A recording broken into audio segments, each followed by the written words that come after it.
Star Wars Outlaws is one of the most peculiar cases of a video game that I can remember in probably the last 5 or more years now. If I ask one person what they think of it, they'll tell me how it's terribly underdone, that it lacks any sense of rhythm or cohesion when it comes to the main story, and that some of the key moments are represented via some of the worst facial animations and cutscenes since honestly the PS3 and Xbox 360 era. If I were to ask the next person what they think of it though, they'll tell me that it's by and large the most immersive Star Wars game of all time, that it has some of the most beautiful world design and environmental graphics of this entire generation of games, and that the story comes home in such a strong manner that it does potentially warrant a sequel despite the mostly negative reception to the game since launch. The crazy part about this game is that both of those statements are kind of true. Now, this is hardly the first game to have such a diverse set of opinions about whether the game was good or not. We only have to look as far as games like The Last of Us Part 2 or Starfield to see that this sort of thing happens all the time in the gaming industry. In fact, it's pretty rare at this point to find games that everyone collectively agrees on. But with Star Wars Outlaws, this might be the first time that I've actually wholeheartedly agreed with both sides of the story. I think this game miserably fails in so many crucial areas, while I also think it's one of the most enjoyable Star Wars experiences I've ever had, and that's coming from someone who is very clearly a very big Star Wars fan, who's been playing Star Wars games since that golden era of KOTOR and Battlefront, and even some of the classic LEGO games as well. So today I thought I would bring you guys along on a deep dive into Star Wars Outlaws, looking at everything from the story, the combat, the different systems, the galaxy, and even the launch of this recent Ubisoft title, to try and find some clarity on whether this game genuinely sucks or whether it is in fact one of the best Star Wars games we've ever seen.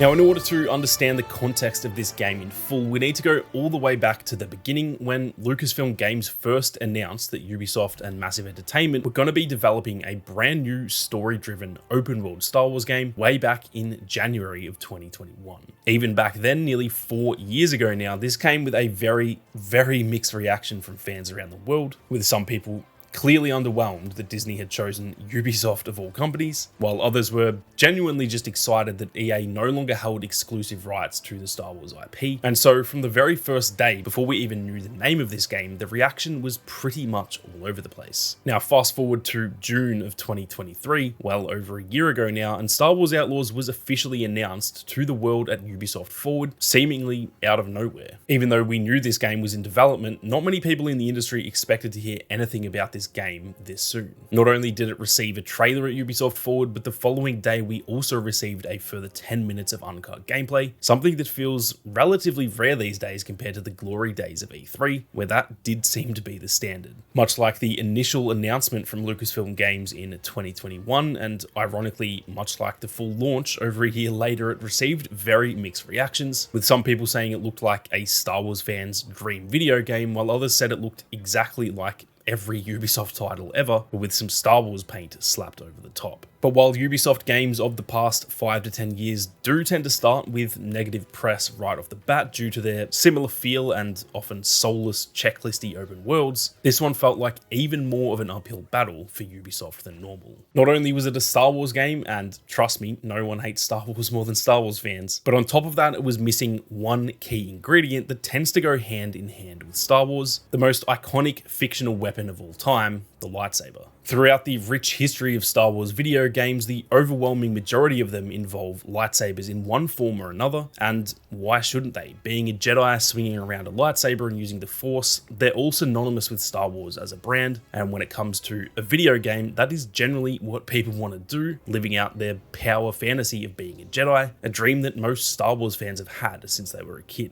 So when this game was shown to clearly not be going down that path, that alone was a fairly big deterrent to a lot of people, despite the fact that less than 3 months before this announcement, we had just received Jedi Survivor, a game that is almost word for word what I just described, a Jedi power fantasy game that on top of that was a sequel to the already very well received Jedi Fallen Order. Now while I do understand people's issue with this, the fact that we weren't going to be able to wield a lightsaber, I did tend to fall more towards the other side of the argument. We'd just gotten 2 Jedi games, so it felt kind of refreshing to get something new and somewhat unique in the Star Wars gaming universe. Regardless of my thoughts on it though, the community was divided, and fast forward over a year to the official launch of the game at the end of August, well, literally nothing had changed. If anything, people were more divided than they were originally. I'm starting to think Star Wars fans don't actually hate Star Wars, we just hate the thought of agreeing with literally anyone else in the fandom. Critic reviews weren't very different either. I saw some companies or journalists giving it 9s or 10s, while I also saw some of my own favorites giving it as low as 4s and 5s, and it became clear that this was one of those games where each individual player has such a different experience with the game depending on how they play it or depending on the type of game that they generally tend to enjoy. Once all the reviews had rolled in, critic scores ended up rounding out to about a 75 or 76 across Metacritic and OpenCritic, and while surprisingly that felt completely fair to me, having given it about the same score myself, the crazy part was that it didn't feel like the discourse around the game was aligned with that at all. Most games that end up with a score of 70 to 80 on Metacritic tend to be talked about like, yeah, that game was pretty decent, it was nothing groundbreaking, but I enjoyed it overall, and that tends to be the general consensus of those kinds of games. With this game, although there are of course some reviews that are in line with that, it does feel like most reviews or most opinions about the game are at each extreme of the spectrum. It's either the single worst video game of 2024, or it's the best Star Wars game of all time, and there strangely seems to be almost no in between. It was a fascinating launch to say the very least, and I'm curious to see whether people feel this way about it forever, or whether the addition of the 2 upcoming DLCs, as well as some much needed updates to the core game, might have people feeling differently about the game in years to come. Regardless, I'm sure it's going to be a very interesting watch for all of us.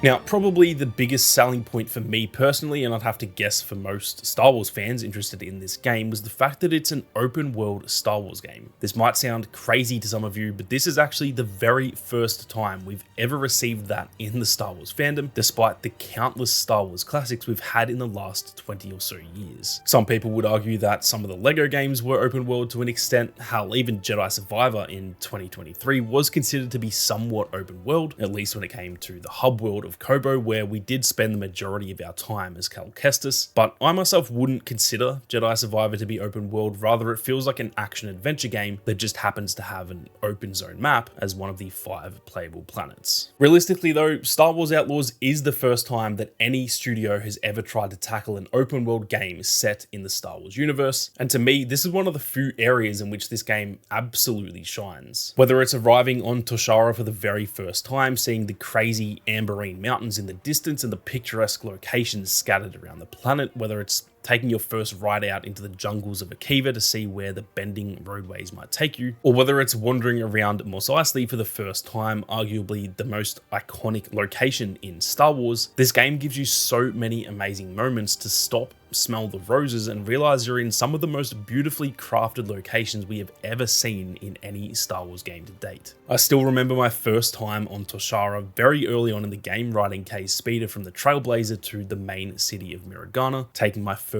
steps into the city itself and seeing the bustling crowd of NPCs getting in bar fights or playing games of Sabacc. It genuinely felt like a lived-in location rather than a place that was just made for a video game, and to me that's one thing that really sets these planets apart from just the run-of-the-mill Ubisoft experience when it comes to open world design. I think something that's become pretty much synonymous with Ubisoft open worlds of the past few years, whether it's Assassin's Creed or even Massive Entertainment's previous game in Avatar: Frontiers of Pandora, is that these open worlds do often feel fairly empty and feel as though they're just a video game map rather than a real location you could expect to see in real life. That's easier said than done to fix, of course. At the end of the day, they are video games. They're never going to be truly realistic, but I think the planets and cities within Star Wars Outlaws feel much more alive and much more authentic than pretty much any map in any Ubisoft title that I've played in years. Now, that's not to say they're perfect either. All of these planets do have flaws, and some planets definitely weren't as strong as others, which ironically often felt like it was because they were trying too hard to make these locations feel alive. While it was amazing to see so so many NPCs on screen throughout multiple locations in the game, which did often make these locations feel alive, it did sometimes backfire to where returning to a location you'd already been, you would see the exact same NPCs doing the exact same thing, even having the exact same pieces of dialogue. It often felt like Groundhog Day when you return to an area you had just been to a few hours earlier in your playthrough. The overwhelming majority of the NPCs also can't be interacted with, which in fairness is a completely unrealistic expectation to have for a game like this, but it did often make me realize that although my initial thought process was,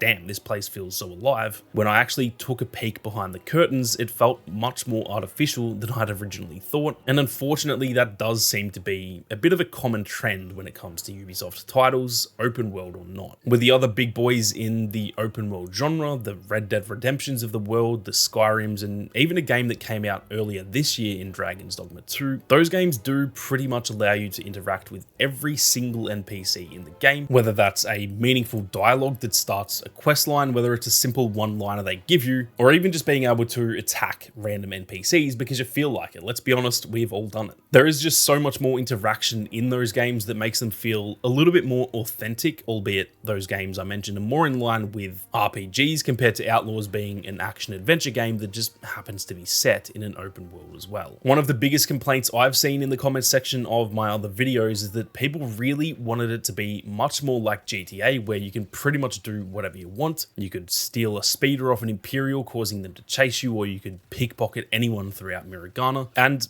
I do get that. It's a game about being a scoundrel taking on the underworld, and it would have been nice to have more of a say in how we interact with the world, making it as much our story as it is KVS's. But while there are definitely those flaws in relation to the game, its NPCs and its overall mechanics, I still don't think that negates the beauty and the wonder of these planets at all, at least not for me anyway. Simply jumping on my speeder, heading out into the wild and just exploring these planets for hours on end, that's something that I think this game really does nail, and it's something that I think Massive Entertainment has managed to do far better than any Star Wars game before it. As such a massive fan of Star Wars, and especially of the original trilogy, Tatooine was just something special to experience in this game, a planet that had such high expectations from all of us leading into it. If this map had have sucked, there would have been absolute mayhem on the streets from Star Wars fans. Exploring Mos Eisley, the focal point of this planet, was probably the single most immersive experience I've ever had in a Star Wars game to date. At each entrance to the city, there are Imperials monitoring everyone who enters. You can find countless stormtroopers patrolling each and every street, chatting to each other over their comm links as if they are actually on duty. And that large presence of Imperials is something that felt so familiar to the original trilogy that made you feel like you were kind of being watched no matter where you went. You could visit plenty of iconic locations in Mos Eisley 2, from the Dowager Queen, a crashed colony ship that's been seen countless times throughout Star Wars canon, to the Ubrikian Trade Tower, a building that, in fairness, is probably more iconic to me than most people due to my days of playing in Battlefront 2, flying around it as Boba Fett like a pesky little mosquito. And how could I forget the most iconic of them all, the Mos Eisley Cantina, which you could argue is maybe the single most iconic building in the entire franchise. Walking in here, you immediately got the feeling that you were in the original trilogy yourself, like you'd only just missed out on seeing Luke, Obi-Wan, Han, and Chewie meeting in there for the first time, despite that being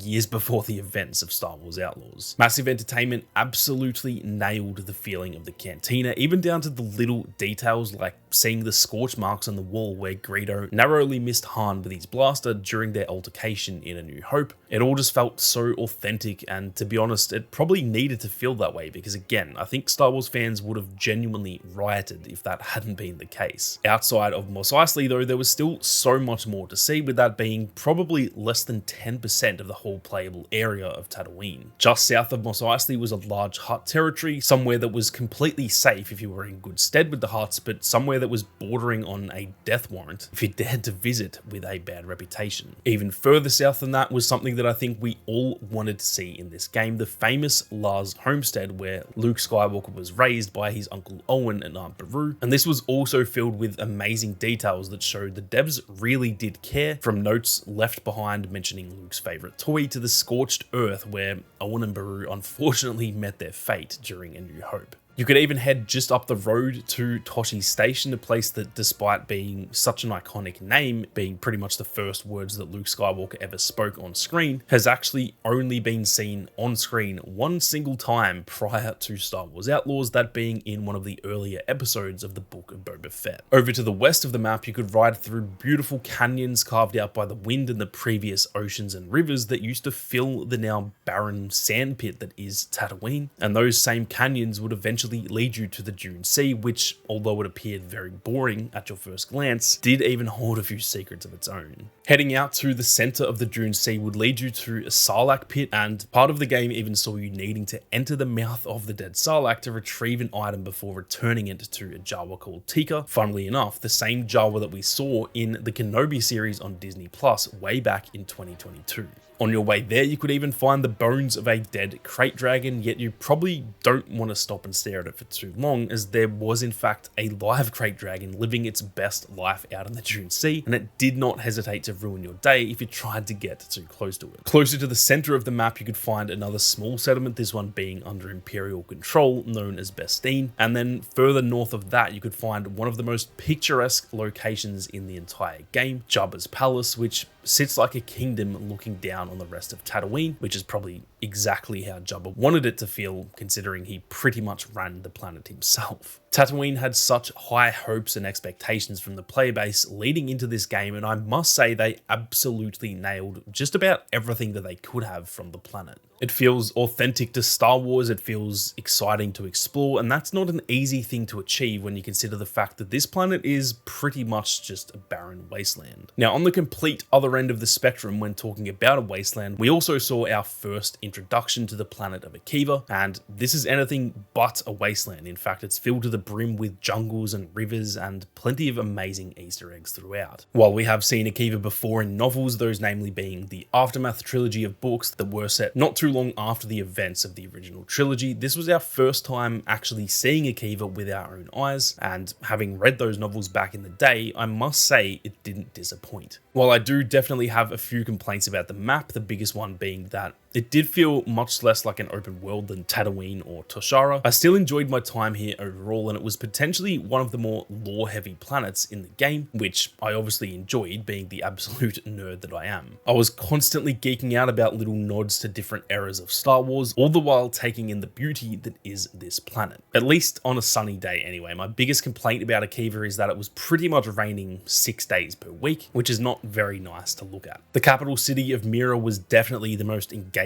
part of this planet, probably giving Mos Eisley a run for its money when it came to the feeling of being a real lived-in spaceport. Walking through the narrow streets filled with vendors and NPCs was genuinely an enjoyable experience on its own. It felt like there was always something around each corner to look at, and being so much more vibrant and colourful than Tatooine, that definitely helped quite a bit too. The main cantina in this city, called the Alcazar, is just as lively, with plenty of places to listen to rumours or find characters who need help with a job, and if anything, this actually felt like a more interesting place to visit than Mos Eisley Cantina back on Tatooine. Outside of the city of Mira, there are countless locations to go and visit, from the Pike, Hut and Imperial territories to the winding roads that would lead you to plenty of hidden Easter eggs, all the way to the Great Basin, a massive lake which boasts multiple islands, all of which you can visit once you unlock the ability to use your speeder over water, which luckily happens pretty early on once you arrive on Akiva through the main story. One of the more picturesque locations for me is the main island in the Great Basin, where we can find the remains of a fallen Star Destroyer, something that alludes to what else you can find in the Akiva orbit, where we see so much destruction and debris, some of which very clearly made its way down to the planet's surface and found itself in the middle of a huge lake. Not too far from that either, there's another island that holds a secret Imperial outpost, not only a base of operations for the Imperials in order to try and snuff out the growing rebellion on Akiva, but they're also guarding something deep below the surface, which you can opt to explore if you feel game enough to sneak into the Imperial compound. For those who read the Aftermath trilogy, there is even a nice little Easter egg that's pretty key to the main story, that being the hidden droid factory from all the way back in the Clone Wars, roughly 25 years before the events of this game, that Kay needs to navigate her way through in order to help ND5 later on in the game. The factory was probably one of my favorite sections of the entire game. It was not only where the story started to really heat up, which we will touch on a bit later on in the video, but it felt so authentic to what we'd seen in the prequels, and it also had this really eerie feeling about it too.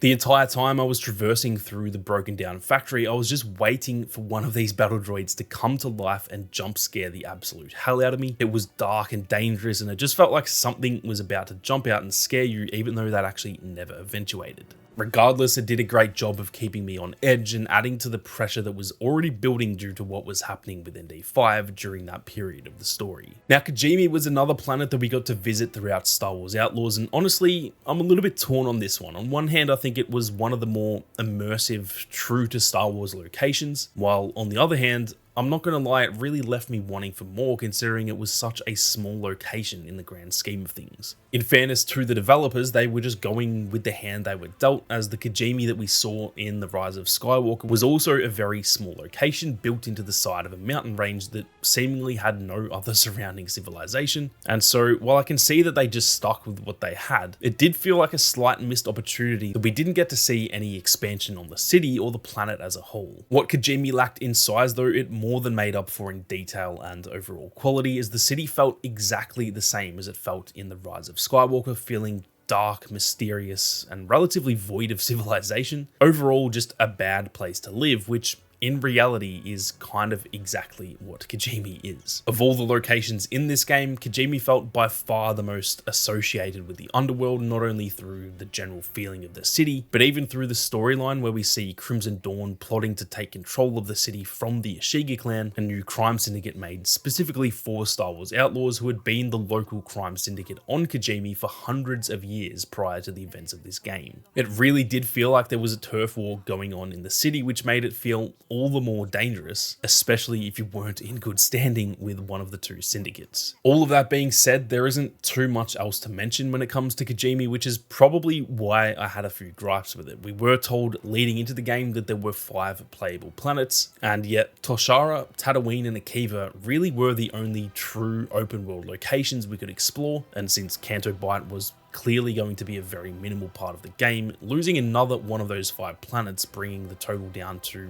really only 3 fully explorable locations. It did feel like a bit of a missed opportunity to some extent, although that is probably just a bit of a nitpick on my end. With all of these planets though, maybe excluding Tatooine purely for being such an iconic planet, none of them seem to have the same level of intrigue that Toshara did leading into the game. This was a planet, or technically speaking a moon, built from the ground up specifically for Star Wars Outlaws by the amazing environmental design team at Massive Entertainment. To me, Toshara is easily the most beautiful map in this game, outdoing both Tatooine and Akiva when it comes to stunning landscapes, picturesque locations, and being filled to the brim with hidden secrets, explorable areas, and generally just having plenty of things to see and do. I mentioned earlier that although Akiva was beautiful on a sunny day, it did often get ruined by constant rain or even just the nighttime where it didn't look that great, but that was never an issue on Toshara. When the sun was out, it's a vibrant moon with green or slightly brown fields of grass contrasting against the orange veins of amberine running through the earth and blue skies in the backdrop. When dusk falls, it's equally as beautiful though, with the planet of Toshal in the background bouncing this amazing orange light off its surface, keeping Toshara relatively lit up even throughout the night and giving the feeling of it being almost a permanent sunrise or sunset, which was the perfect backdrop to an already gorgeous location. From Miragana, the main city that was built into the underbelly of a strange mushroom-shaped mountain, to Jaunter's Hope, a smaller settlement far over to the west, everything about the civilized areas of this map felt so alive and bustling with atmosphere. Even in the more barren areas of Toshara, there's still so much beauty to be found, from wildlife roaming the fields to an area called the Boulder Forest that was littered with stone formations. There was just very rarely a moment on this map where I felt bored and uninterested in my surroundings. Not only that, but it provided us with some of the best views we have ever had in not only a Star Wars game, but honestly any game that I've played in recent years. The only maps that come to mind for me in recent years are probably the lands between from Elden Ring, and as a huge Harry Potter fan, it's hard to go past some of the amazing views that Hogwarts Legacy has to offer too. But to me, this game is right up there in terms of being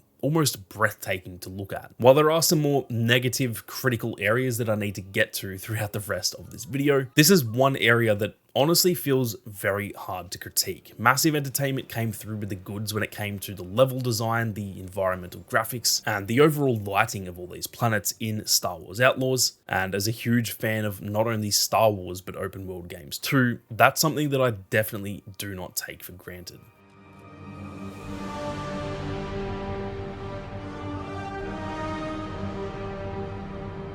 To me, combat is almost always one of the more crucial areas of any video game that I play. To me, it can often be the glue that holds every other area of the game together. And generally speaking, with the exception of only a few games, if the combat isn't really good, that tends to negatively impact my overall thoughts on the game, probably more so than other areas. Unfortunately, when it comes to the combat in Star Wars Outlaws, it's nothing to write home about. While it's not necessarily bad, it lacks quite a bit of depth, polish, and overall feels like something you'd expect in a game from 10 years ago. Kay is equipped with her trusty blaster from the very beginning of the game, or at least after the tutorial section anyway, and although the gameplay loop is fairly enjoyable, the main issue is that it never really evolves throughout the game. The blaster you start off with is pretty much the same blaster you end up with, albeit with a few minor additions in terms of some blaster modules, which make the combat slightly deeper as you progress through the game, but even that is being slightly generous. Now, like I said, the combat is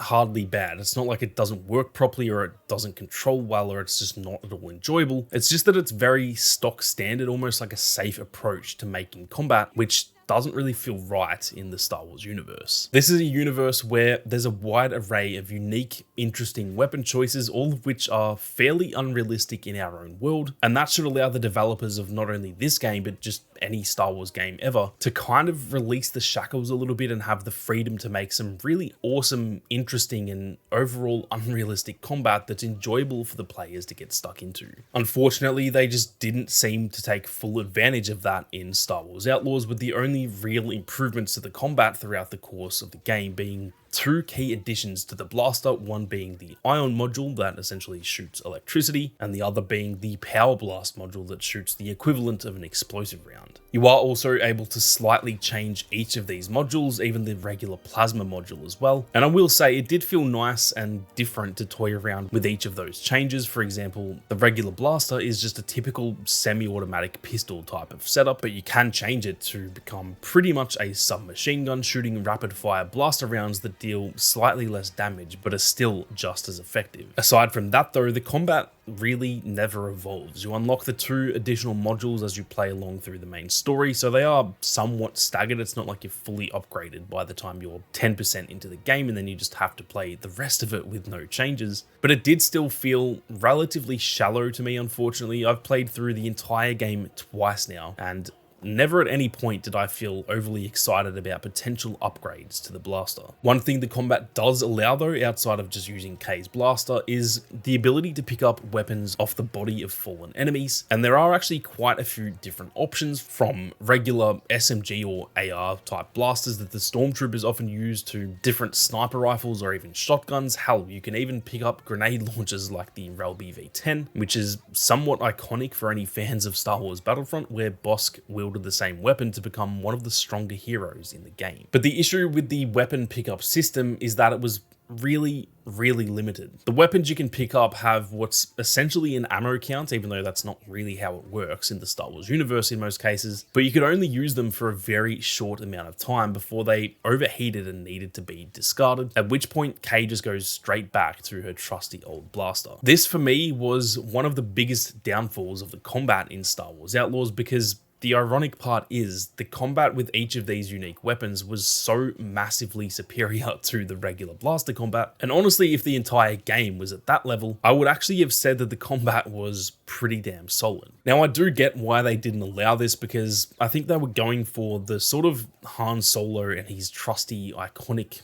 DL-44. It's the only weapon he needs, and it felt like they wanted that same sort of thing for K-Vess as well. But in a perfect world, I would have loved a whole sort of looting system in this game where you can find different blasters throughout the world, keep them, and have almost a backpack type mechanic where you can chop and change between, say, 2 or 3 different blasters at any given time. Having K's blaster, then switching to a sniper rifle to pick off some enemies in the distance, and then finally pulling out a Stormtrooper's E11 when things start getting hot. That type of system would have worked so incredibly well in this game, not only just in terms of the combat, but even adding another layer to the exploration, having heaps of awesome weapons scattered throughout the galaxy for us to find and upgrade along the way. Unfortunately, this weapon pickup system was essentially just a tease into what could have been, but ultimately that's not what we ended up getting, and the little tease of it definitely left me wanting more from that blaster combat. Outside of the more guns blazing side of the combat, this game did also have a huge emphasis on stealth, and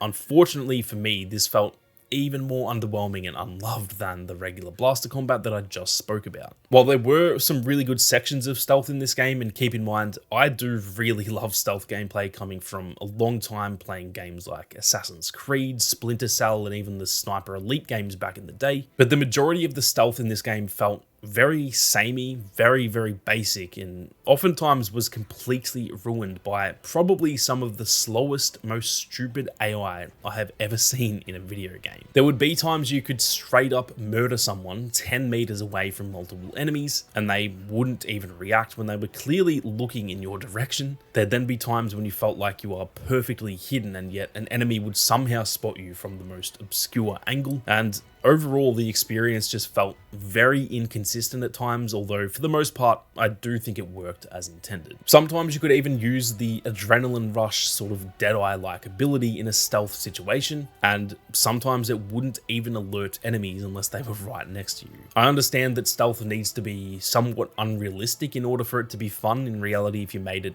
ultra realistic, you wouldn't be able to move a muscle without someone hearing you. But I guess I just felt like the balance was a fair way off in Star Wars Outlaws, where it felt too unrealistic at times, with some moments being way too easy and other moments being borderline impossible to stay hidden. One positive I do have about the stealth in this game though is that the stun ability is one of the more satisfying areas of the combat, and although I understand the need to put it on a cooldown so that it's not completely overpowered, it would have been cool to see them lean just a little bit more into that ability. If we're playing a game focused quite a bit on stealth, give us some proper stealth mechanics and tools that we can use to navigate these sections. Probably the biggest killer for me on the stealth side of things and just the overall combat was some of the hand-to-hand combat, and specifically the animations. While some of them were great in my opinion, using Nyx to drag an enemy's arm, pulling them down into the uppercut of death from K, other animations were genuinely laughable, namely this one here where K literally just grabbed a fully grown, trained professional soldier and threw them headfirst into the ground like they were a sack of potatoes. Trust me, I've seen my nephews hit the ground way harder than that, and they got up like it was absolutely nothing. Overall, like I said, the combat and the stealth were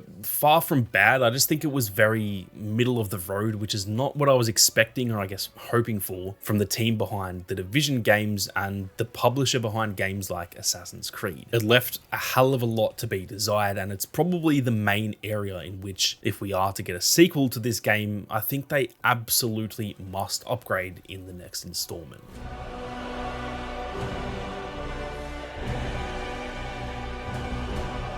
Now, before we get on to the main topic, that being the story, I do think there are a few other areas in which this game deserves a tiny little bit of praise, those being just a few of the mechanics that are fairly crucial throughout the journey of Star Wars Outlaws. Heading into the game, the reputation system was being touted as a very pivotal part of the game, where we needed to make decisions very carefully in order to sort of pick and choose which crime syndicates we were gaining reputations with and which syndicates we were choosing as our enemies. The reactions that I've seen online when it comes to this system, whether that's from reviews, different YouTuber friends of mine, or even just people in my own comment section, they seem to be very mixed. And I think that comes down to the fact that, as far as I'm concerned, the reputation system is exactly what you make it. If you spend a lot of time focusing on it, it's a fairly deep, enjoyable mechanic that adds a lot of substance to the game and even sort of deepens the storyline to an extent. Whereas if you essentially neglect this system, then it may as well not even be in the game, because it's not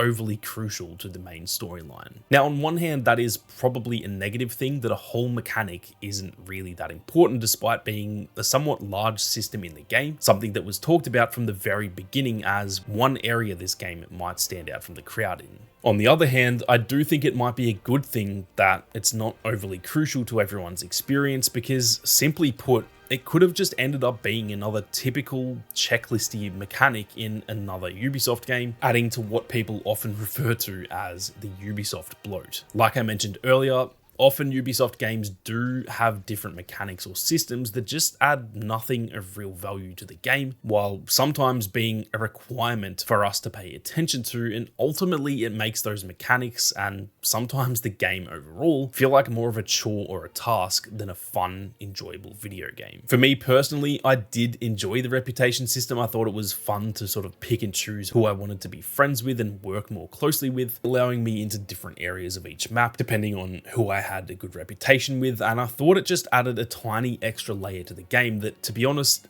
it probably needed due to the downfalls in a few other areas of the game. Now, it was hardly as amazing as something like the Nemesis system from Shadow of Mordor, which, might I just throw in a shameless plug, Shadow of Mordor is the next game that I'm going to be covering on this channel, so keep your eyes peeled for that one. But that Nemesis system is something that still to this day, most people consider to be an absolutely phenomenal implementation into those games, while unfortunately, as much as I enjoyed the reputation system, it definitely doesn't have the same effect here. Something else this game did quite differently from other Ubisoft titles is the way the skill trees and ability unlocks were done, which I do really want to praise Massive Entertainment for, rather than the typical gain XP to earn a skill point to unlock your next skill that we see in not only every other Ubisoft game, but let's be honest, 90% of open world games. Outlaws had us needing to meet different experts throughout the galaxy, all of whom specialized in a certain set of skills that we could eventually learn from them. Once you did meet them, you then needed to either collect a few materials in order for them to craft a tool for you, or you needed to complete a set of tasks that would allow you to learn a new skill. And although by the letter of the law, these are still what would be called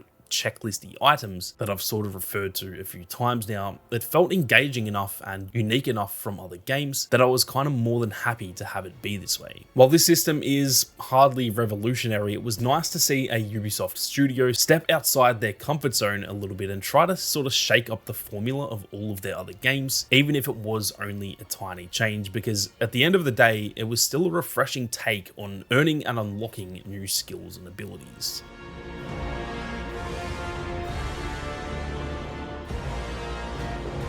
So finally, we come to what is probably the focal point of any single player game, especially in a situation like this where it's attached to the Star Wars IP, and this is the overall story of the game. It's the reason so many people play these types of games. It's an area that can truly make or break any video game, and it's something that can often be very hard to nail, especially, as it seems, for Ubisoft. To me, I haven't played a Ubisoft game in a very, very long time now that made me absolutely fall in love with the story to the point where I considered it a game that I absolutely loved. This might sound like I'm taking it to the extreme, but honestly, I think I might need to go all the way back to the Ezio trilogy of Assassin's Creed, starting way back in 2009, to where I experienced a truly gripping, emotional, genuinely well-crafted storyline in a Ubisoft title. Now, that's not to say that Assassin's Creed 2 and the rest of that trilogy are the last good Ubisoft games that I played. For me, a game can still be good even without the best story. A lot of the more recent Assassin's Creed games, even Prince of Persia: The Lost Crown from earlier this year, and hell, even the last game from Massive Entertainment in Avatar: Frontiers of Pandora, I would consider a lot of those games to be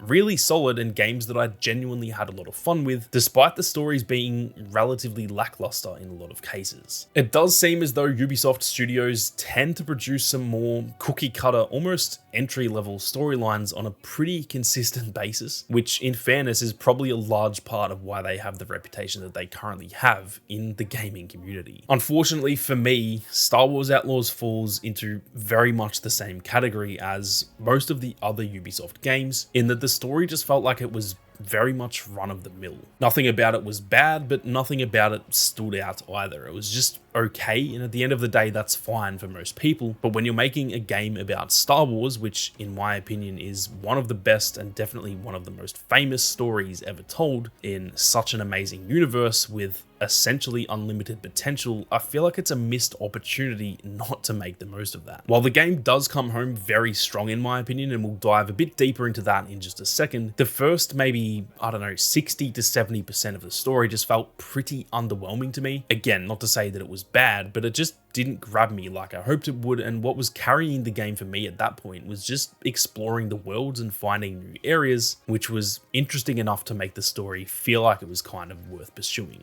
While I did eventually start to really like Kay as a character towards the end of the game, I'll be honest, I just didn't really care about her at all in the opening 5 to 7 hours. There was nothing to her character that I found overly interesting, despite the genuinely awesome performance from Humbly Gonzalez, the actress behind Kay Vess. While I didn't feel overly attached to Kay in the beginning, right off the bat I could tell that Humbly absolutely brought it with this performance. She acted her heart out, and I think that really did come across in the game, especially right around the middle of the game where I started to feel a bit more of a connection to Kay. There comes a moment where Nyx actually gets stolen from Kay in a deal gone bad, and the following hour or two of the game results in us as Kay relentlessly pursuing Nyx in order to get him back, going all the way to Jabba's palace, who, might I add, is one of the baddest, most feared individuals in the entire galaxy at this point, pretty much at the peak of his powers, and Kay's show of strength and courage in order to get Nyx back is where I think I finally started to feel a real connection to her. Now, this is probably down to the fact that I've got my own version of Nyx, albeit a much bigger version in the form of my German Shepherd Zali. And so the thought of losing Zali in the same way that Kay lost Nyx, I think that finally put me in the shoes of Kay a little bit more to where, like I said, I started to feel that connection and was obviously rooting for Kay, and therefore myself as the player, to save the day and bring Nyx back to safety. From there, I do think the story started to slowly pick up a little bit. The stakes got a little bit higher as the game went on. We were building a bit more of a connection with ND5, and the fact that I cared about Kay more than I did in the beginning of the game just made each mission feel a little bit more important than they had previously. The way this story was structured though is where I think it sort of failed in the beginning, while I also think it's the same reason that the game came home really strong in the end. The section I just mentioned about Kay saving Nyx from Jabba's palace, on my first playthrough I did that fairly early on because Tatooine was the first planet that I visited once I could leave Toshara, but in my second playthrough I did it the opposite way and realized just how long it might have taken some people to finally get to the good part of this game because of the way the story plays out. You see, the middle chunk of the game pretty much has no set order. You can do things in whatever order you like. You can check off an entire planet at a time, or you can just do a mission here and a mission there, and all of it can be done in any order that you want. While I do appreciate the fact they wanted to give us freedom in recruiting members to our crew in whatever order we wanted to, it felt like they couldn't really land the key story moments in that middle chunk of the game due to the fact that they didn't know what order us as the players were going to tackle this story, and therefore they didn't know who we had or hadn't spoken to yet, which planets or areas we had or hadn't seen, and so that whole middle section just kind of felt like there was no story at all, simply because they weren't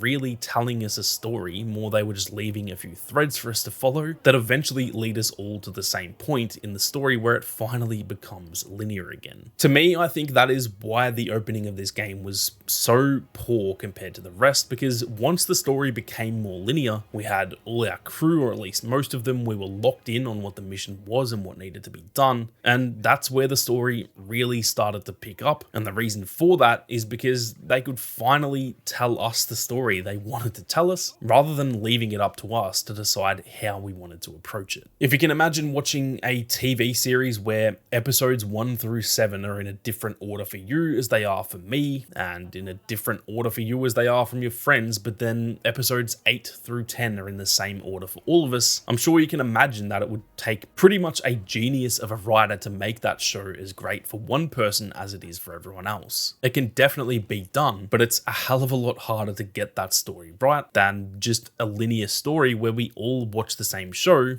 in the same order. But that leads us into that final stretch, the final 3 to 4 hours of the story, where to me, it really did become very intense, very intriguing, and genuinely pretty well done considering what the rest of the game had been up until that point. We got some major plot twists that I really didn't see coming, namely the fact that the Zerek Besh and most importantly Slero, the main antagonist of the game, their whole setup was a lie the entire time, and I'm not gonna lie, that took me completely by surprise. It turns out that the Zerek Besh crime syndicate that we'd seen throughout the game were actually a front for the ISB, the Imperial Security Bureau, who, for those who aren't Star Wars fans, are almost the FBI or the Secret Service equivalent for the Imperials in Star Wars, and that Slero was in fact an Imperial after all, not only an Imperial, but a very high-ranking Imperial at that, being referred to as a director and having the insignia of an admiral, not an easy rank to obtain within the Empire. Now, with this twist came the awesome reveal of none other than Darth Vader himself, giving us yet another addition to the countless epic moments we've seen of Vader over the years, turning Slero from an overconfident,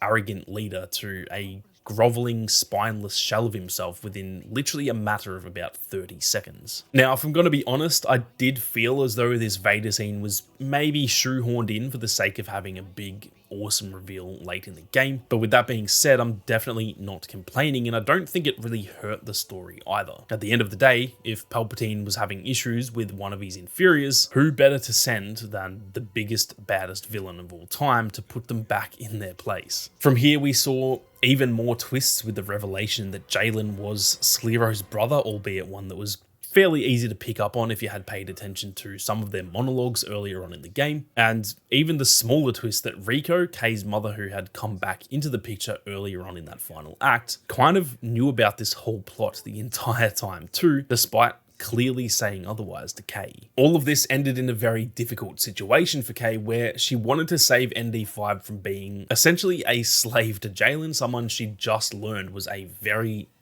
bad person. And one of the final missions saw us on the run from what felt like the freaking Terminator in ND5 after Jalen had ordered him to take out Kay. With the restraining bolt attached, he had no other option but to follow orders until we eventually managed to use Gadik's freedom spike to free ND5, at which point he's finally free to think for himself and swiftly takes Jalen out of the picture. This whole sequence was genuinely terrifying to me, having a BX commando hunting you down through a maze of different terminals while you can't really do anything to fight back against him. It definitely made me feel pretty helpless, and constantly dying in that moment definitely added to the fear factor in the final sequence. From here, the game ended fairly strong, with Kay and the gang left with no other choice but to help the rebels in their battle against the Star Destroyer that they had just escaped from. And while fighting what seemed to be a losing battle when all hope feels like it's lost, your distress signal finally gets a response. The crime syndicate that you had the best reputation with considers Kay to be far too valuable to just let her die, and so they come along to help out in the fight. My first playthrough resulted in Jabba sending the Hutts to help me, while my second playthrough saw Kira and the Crimson Dawn coming to the rescue. And although it was a very minor part that the reputation system had to play, I did enjoy the fact that it does slightly alter the ending depending on who you align yourself with throughout your journey. The game ended with a very typical sort of happy ending that we often tend to get in Star Wars. We even get a post-credit scene where Kay fronts as an Imperial and gives Rico a data spike in order to break herself free from imprisonment. And the game does end in a way that feels final enough to be the genuine end if we never get a sequel, albeit there is of course some DLC on the way too. But it also ends in a way that I can definitely see a sequel happening depending on